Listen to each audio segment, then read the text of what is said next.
오늘 설교 제목이 오직 예수입니다. 여러분 많이 들어보셨죠? 오직 예수. 여러분은 오직 예수 이 말을 들으면 어떤 생각이 드시나요?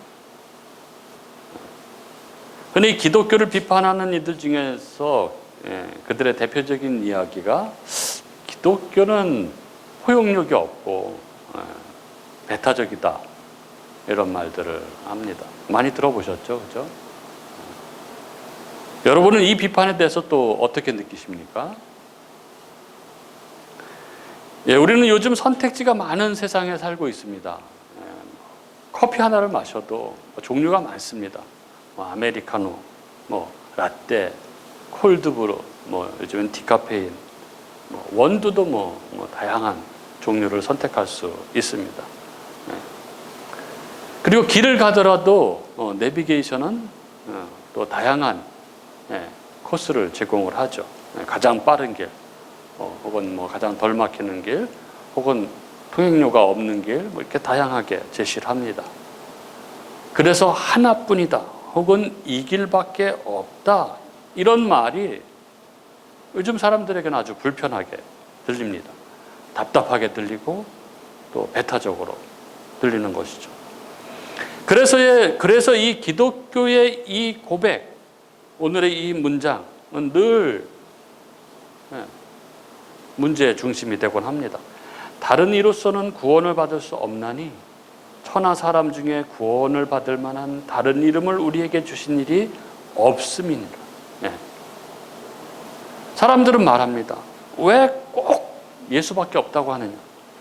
왜 그렇게 독단적이냐? 다른 길도 있지 않냐? 이렇게 말하죠. 오늘 본문은 이 유명한 구절, 이 유명한 주제가 나오는 본문입니다.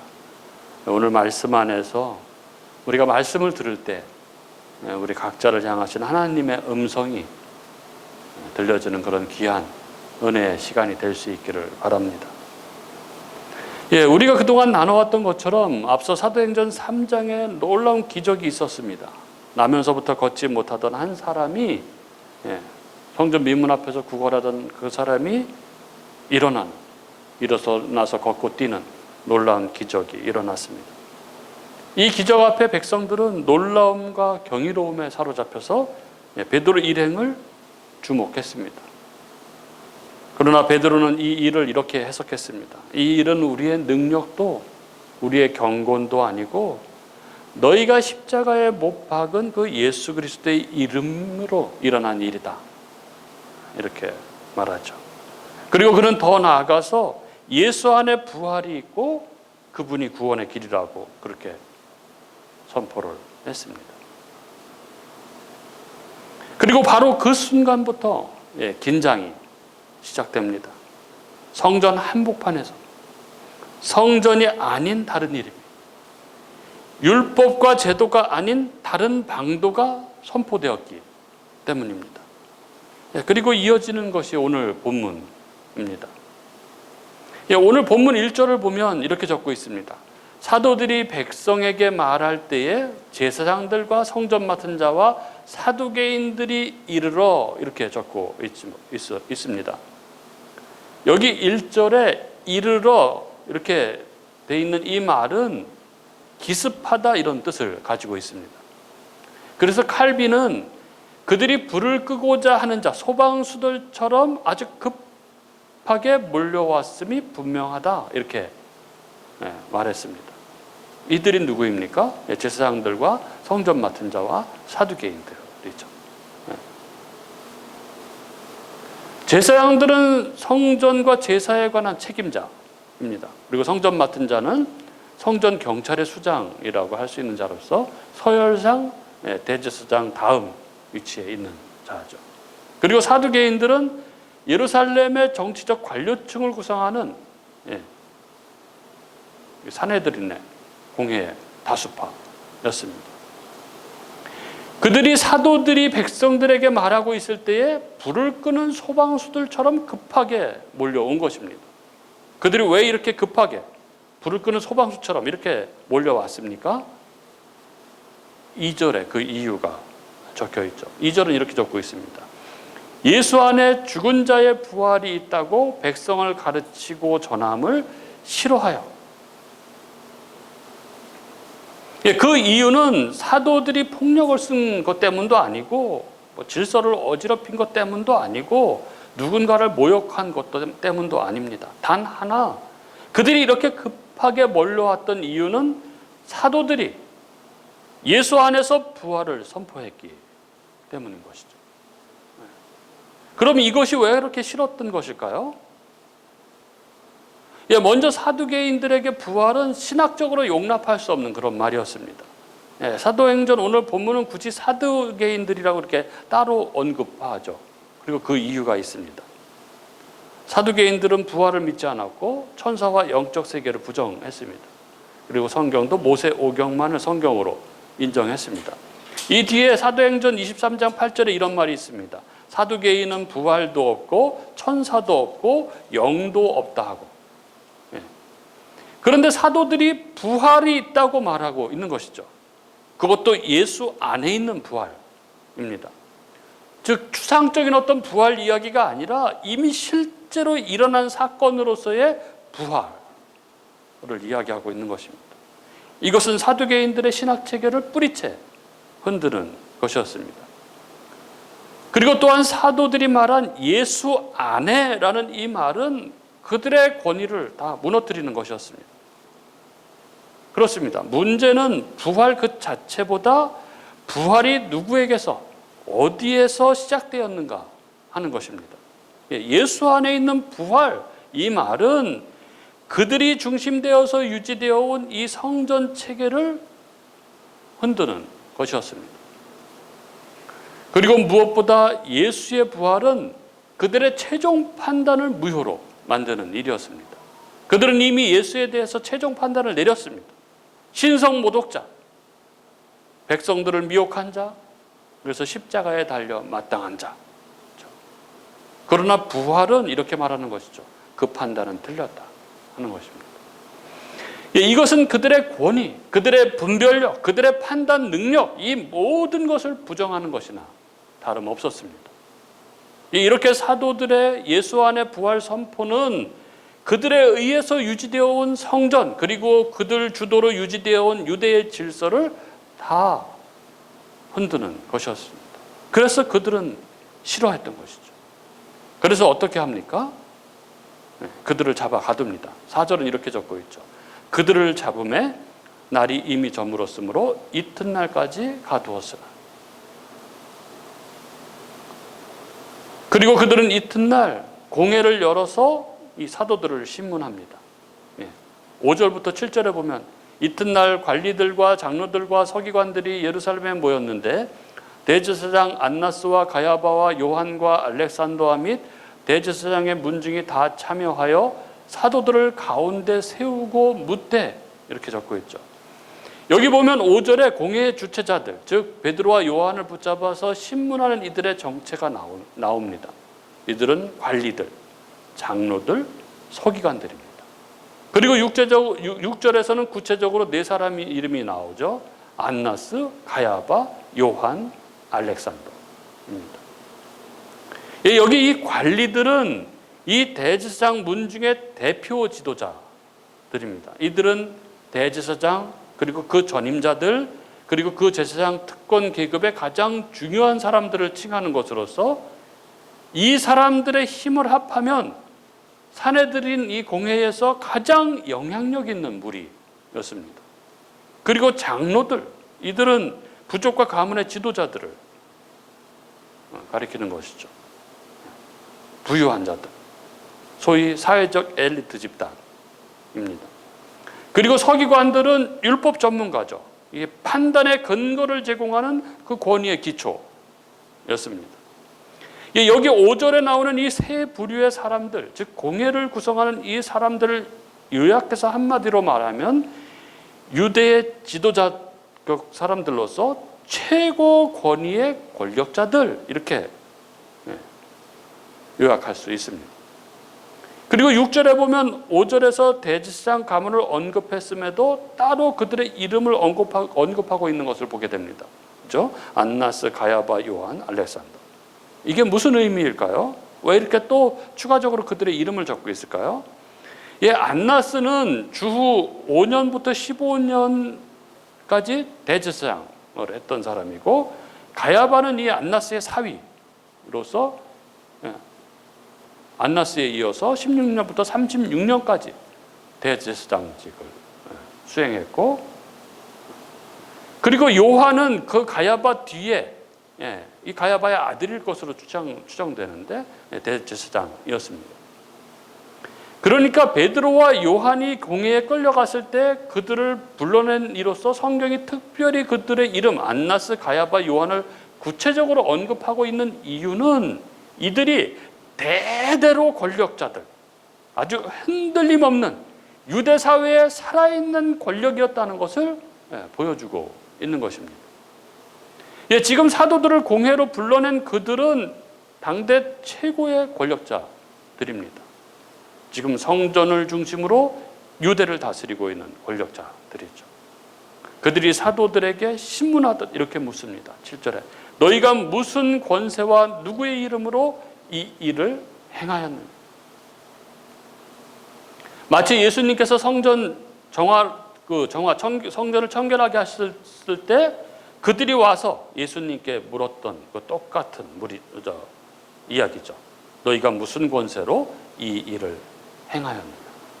이 일은 이 앞에 3장에 나면서부터 걷지 못하던 사람이 걷게 된 일을 말하는 것이죠. 그러자 베드로가 답변을 시작합니다. 8절 9절 이렇게 적고 있죠. 이에 베드로가 성령이 충만하여 이르되 백성의 관리들과 장로들아, 만일 병자에게 행한 착한 일에 대하여 이 사람이 어떻게 구원을 받았느냐고 오늘 우리에게 질문한다면, 이렇게 말하죠. 베드로는 이 나면서부터 걷지 못하던 자를 걷게 한 이 일을 착한 일이라고 규정을 합니다. 그렇지 않습니까? 40년 동안 한 번도 걸어보지도 못한 자가 완전한 치유를 받아서 걷고 뛰고 했으니 이 얼마나 기쁘고 축하하고 감사할 일입니까? 그러나 공회원들의 마음은 이미 이 착한 일 앞에서도 굳어질 대로 굳어져 있습니다. 왜인가요? 그들이 가지고 있던, 그들이 유지해왔던 그들의 권력이 흔들리고 있었기 때문이죠. 그리고 베드로는 이 착한 일이 일어나게 된 연원을 10절에서 이렇게 설명을 합니다. 너희와 모든 이스라엘 백성들은 알라. 너희가 십자가에 못 박고 하나님이 죽은 자 가운데서 살리신 나사렛 예수 그리스도의 이름으로 이 사람이 건강하게 되어 너희 앞에 섰느니라. 베드로는 자신이 목격한 예수님의 부활을 증거합니다. 그리고 그 이름 예수, 그 이름의 능력이 이 사람을 걷게 했다, 이렇게 증거합니다. 그러면서 베드로는 시편 118편 22절을 인용합니다. 11절이죠. 이 예수는 너희 건축자들의 버린 돌로서 집 모퉁이의 머릿돌이 되었느니라. 시편 118편은 성전 예배에서 자주 불리던 하나님의 구원에 대한 찬양시인데 메시아적 의미로 해석되었던 그런 말씀이었습니다. 시편 118편은 사람의 힘도 왕의 권세도 군대의 능력도 아니라 구원은 하나님께서 하셨다, 이렇게 고백하고 있죠. 특히 시편 118편은 버림받은 자가 다시 세워지는 하나님의 역전을 노래합니다. 22절이죠. 건축자들이 버린 돌이 집 모퉁이의 머릿돌이 되었나니, 이렇게 적고 있습니다. 건축자란 성전을 설계하고 돌을 고르고 구조를 판단하는 전문가를 말하는 것이죠. 그런데 베드로는 너희 건축자들 이렇게 부릅니다. 즉 제사장들, 성전 맡은 자들, 사두개인들을 건축자라고 칭하고 있는 것이죠. 그들은 자신들이 이 신앙의 구조를 설계한다고 믿었습니다. 그리고 무엇이 옳고 무엇이 그른지를 판단하는 권리를 자기들이 가졌다고 여겼습니다. 즉 자기들이 하나님의 집을 세운다고 자처했습니다. 그런데 건축자들인 그들이 버린 돌이 있었습니다. 바로 예수죠. 버렸다는 말은 단순한 실수를 이야기하는 것이 아니죠. 이것은 의도적인 판단, 공적인 배제, 최종적인 거절을 의미하는 것입니다. 그들은 예수를 신문했고 예수가 자기들의 기준에 맞지 않다고 판정했습니다. 이 돌은 쓸모없다, 이렇게 판정을 내린 것이죠. 그 판단의 결과는 버림이었습니다. 곧 십자가에 버려진 것이죠. 왜 이들은 예수를 버렸습니까? 그 이유는 돌의 문제가 아닙니다. 그들이 예수를 버린 이유는 건축자들의 기준에 있었습니다. 그들의 기준은 성전을 중심으로 한 권위, 율법을 관리하는 체계, 그 체계를 유지하는 안정성이었고, 이 기준에 예수가 맞지 않았던 것이죠. 예수는 성전의 권위를 흔들었고 제사장 없는 죄사함을 선포했고 안식일에 병자를 치료함으로써 그들의 율법을 근본으로 한 그들의 질서를 흔들었습니다. 그래서 그들은 예수를 위험한 돌, 불안한 돌로 판단했습니다. 그래서 버렸습니다. 십자가에 아주 잔혹하게, 냉혹하게 버린 것이죠. 그런데 그들이 버린 그 돌이 모퉁이의 머릿돌이 되었다고 선언합니다. 모퉁이의 머릿돌은 건축의 방향을 결정하고 집 전체 구조의 기준이 되는 그러한 돌입니다. 그들은 하나님이 짓고 계시는 새 집, 이 영적인 성전인 교회를 이해하지 못했고 자신들이 짓고 있는 집, 이스라엘과 다윗 왕국이죠. 그것을 짓는 데 방해가 된다고 여겨서 예수님을 죽음 가운데 몰아 넣은 것입니다. 그런데 그들이 버린 그 돌이 새로운 건축물, 새 성전입니다. 하나님이 죄인을 구원하고 그들과 함께하는 그 성전, 교회의 머릿돌이 된 것입니다. 이어 12절 베드로는 단호하게 복음을 선포합니다. 다른 이로서는 구원을 받을 수 없나니 천하 사람 중에 구원을 받을 만한 다른 이름을 우리에게 주신 일이 없음이라 하였더라. 여러분, 여기 다른 이로서는 구원을 받을 수 없다, 이 말은 종교 일반론이나 배타적 선언문을 이야기하는 것이 아닙니다. 이 말씀은 공회 앞에서 공회의 권세와 그들의 구원 이해를 정면으로 겨냥한 그러한 말입니다. 앞서 그들이 어떻게 질문했습니까? 7절에 너희가 무슨 권세와 누구의 이름으로 이 일을 행하였느냐? 이렇게 물었죠. 공회의 관심은 이것이었습니다. 누가 이 일을 허락했느냐? 어떤 이름이 이 권세, 이 구원의 권세를 가졌느냐? 우리의 체계 밖에서 이런 일이 일어나도 되느냐? 하는 것이었죠. 베드로는 그 질문에 대해서 이렇게 대답하고 있는 것입니다. 이 일은 예수의 이름으로 일어났고 구원은 오직 예수의 이름 안에 있다, 이렇게 말한 것입니다. 그 말이 다른 이로서는 구원을 받을 수 없다 한 것입니다. 그러면 다른 이는 무엇입니까? 그것은 어떤 추상적인 대상이 아니라 아주 구체적인 것들을 가리키고 있는 것이죠. 첫째는 성전과 제사제도입니다. 공회는 이렇게 믿고 있었습니다. 죄사함은 제사를 통해서, 그리고 구원은 성전에서, 그리고 하나님께 나아감은 제도 안에서라고 믿고 있었죠. 그러나 베드로는 말하고 있는 것입니다. 구원은 성전도 제사 제도로도 가능하지 않다. 그리고 둘째 다른 이는 종교와 율법과 종교적 행위입니다. 그들은 율법을 지키는 것으로 의롭게 될 수 있다고 믿었습니다. 율법을 구원의 길로 여겼습니다. 그러나 베드로는 단호하게 선언합니다. 율법으로도 그 어떤 종교적 행위로도 구원을 이룰 수 없다 하는 것이죠. 그리고 셋째의 다른 이는 공회와 이 공회의 권위와 권력자들 자신이었습니다. 공회는 백성들에게 있어서 판단자였고 중재자였고 구원의 출입을 관리하는 자들이었습니다. 그러나 베드로는 그들 앞에서 말하는 것이죠. 당신들의 그 엄청난 권세로도 구원은 이룰 수 없다, 이렇게 선언하는 것입니다. 예, 다른 이로서는 구원을 받을 수 없나니 천하 사람 중에 구원을 받을 만한 다른 이름을 우리에게 주신 일이 없음이라. 이 말은 성전으로도 제사로도 율법으로도 그 어떤 권력으로도 구원을 이룰 수 없다 하는 것입니다. 구원을 위해서 하나님이 주신 이름은 오직 예수뿐이다 하는 것입니다. 오직 예수만이 구원의 길이다 하는 것이죠. 예, 구원의 길은 오직 예수뿐입니다. 예수 외에 그 어떤 방법으로도 구원을 이룰 수 없습니다. 아무리 착한 일을 많이 해도,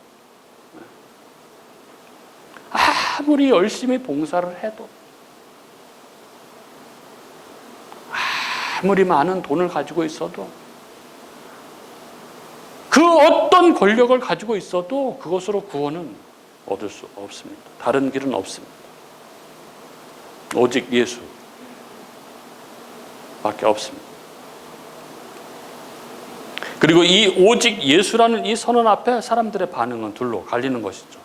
4절에 보면은 이렇게 적고 있죠. 말씀을 들은 사람 중에 믿는 자가 많으니 남자의 수가 약 5천이나 되었다. 네. 말씀을 믿음으로 수납한 사람들입니다. 은혜인 것이죠. 성령께서 역사하셔서 은혜로 믿음을 갖게 된 것입니다. 그러나 이 복음 앞에 무너지지 않는 세력들이 있습니다. 바로 공회죠. 가공할 권력을 가진 자들입니다. 바로 가공할 죄의 세력인 것이죠. 그들은 복음 앞에 굴복하지 않는 자들이죠. 그들은 공회를 엽니다. 그리고 복음을 추궁하고 신문합니다. 왜 내 자리를 흔드냐고, 왜 나를 흔드냐고, 왜 내가 세운 질서를 무너뜨리려고 하느냐고, 그렇게 추궁하고 신문하는 것이죠.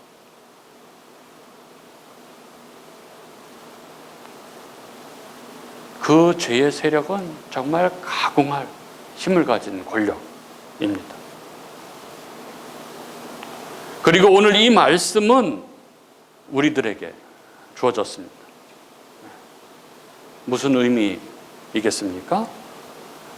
예, 공회원들, 그 가공할 권세를 가진 그 공회원들, 복음을 추궁하고 복음을 힐난했던 그들은 우리와 전혀 다른 부류의 사람들이 아니었습니다. 그들도 성경을 아는 사람들이었고, 그들도 하나님을 말하는 사람들이었고, 그들도 질서와 전통을 지키려는 사람들이었습니다. 그리고 사실 우리 마음속에도 때때로 이런 공회가 열립니다. 이 정도 신앙이면 괜찮지 않나 하는 것이죠. 이 정도면 하나님이 인정해 주시지 않나 하는 것입니다. 이 정도면은 교회 나가고 이 정도 열심히 섬기면은 구원받을 수 있지 않나 하는 것입니다. 그리고 우리는 그에 합당한 다른 이름을 하나씩 불러옵니다. 그래도 나는 오래 교회를 다녔잖아. 나는 남들보다 열심히 섬겼잖아. 나는 살면서 그렇게 큰 죄는 짓지 않았잖아. 나는 늘 열심히 헌신했고 봉사했고 애썼잖아. 예, 이 모든 것이 우리 마음속 공회가 내리는 판결의 근거입니다. 그러나 오늘 말씀 앞에 서면 이 모든 판결은 무효입니다. 왜냐하면 구원은 우리가 우리 자신에게 내리는 그런 판결이 아니기 때문입니다. 구원은 하나님께서 우리가 믿을 때 우리가 믿은 그 예수라는 이름 안에서 내리신 판결이기 때문에 그렇습니다. 예수 때문에 내가 의롭다 하신 것이죠. 예수 이름 때문에 너를 받아들인다 하는 것입니다.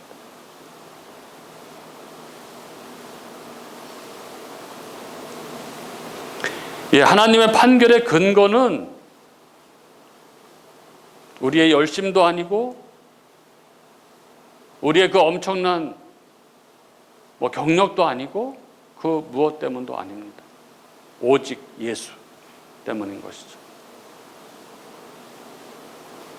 또한 우리는 어떤 순간 우리는 구원받은 성도이면서 동시에 누군가를 평가하고 판단하는 공회원처럼 살아갈 때가 있습니다. 저 사람은 뭐 교회 다닌다고 하는데 좀 아닌 것 같아. 좀 부족한 것 같아. 저 사람은 뭐 좀 모르는 것 같아. 저런 신앙으로는 안 되지 하는 것입니다. 그러나 여러분, 내가 누군가를 내 판단의 자리로 올려놓는 순간 우리는 이미 예수 외에 다른 이름을 구원의 기준으로 세우고 있는 것입니다. 오늘 베드로의 선언은 그런 우리에게 이렇게 말하는 것이죠. 너도 예수로 구원받았고 저 사람도 예수 이름으로 하나님 앞에 선다 하는 것입니다. 그래서 오직 예수는 우리의 신앙을 협소하게 만드는 것이 아니라 오히려 우리 신앙을 겸손히 낮추고 우리 신앙의 지평을 넓히는 것입니다. 오직 예수는 언제나 나를 낮추고 내가 이웃을 판단하지 않게, 그래서 모두를 은혜의 자리로 부르는 그러한 말입니다. 사랑하는 우리 교회 여러분, 오늘 우리는 무엇으로 서 있습니까? 우리는 오직 예수 이 위에 서 있습니까? 아니면 예수 외에 다른 것을 더 얹어놓고 있지는 않습니까? 오늘 다시 이 고백으로 우리는 돌아가야 합니다. 다른 이로서는 구원을 받을 수 없나니, 다른 이로서는 구원을 받을 수 없나니, 이 고백이 우리의 교리를 지키는 그런 말에 그치지 않고 우리의 심령을 굳게 지키는 그런 고백이 될 수 있기를 바랍니다. 그래서 오직 예수로 살고 오직 예수로 서고 오직 예수로만 서로를 바라보는 그런 교회, 그 교회가 바로 하나님이 세우시는 새 성전 교회입니다. 오늘도 우리가 오직 예수로 살아가는 그런 저와 여러분이 될 수 있기를 주님의 이름으로 축복합니다.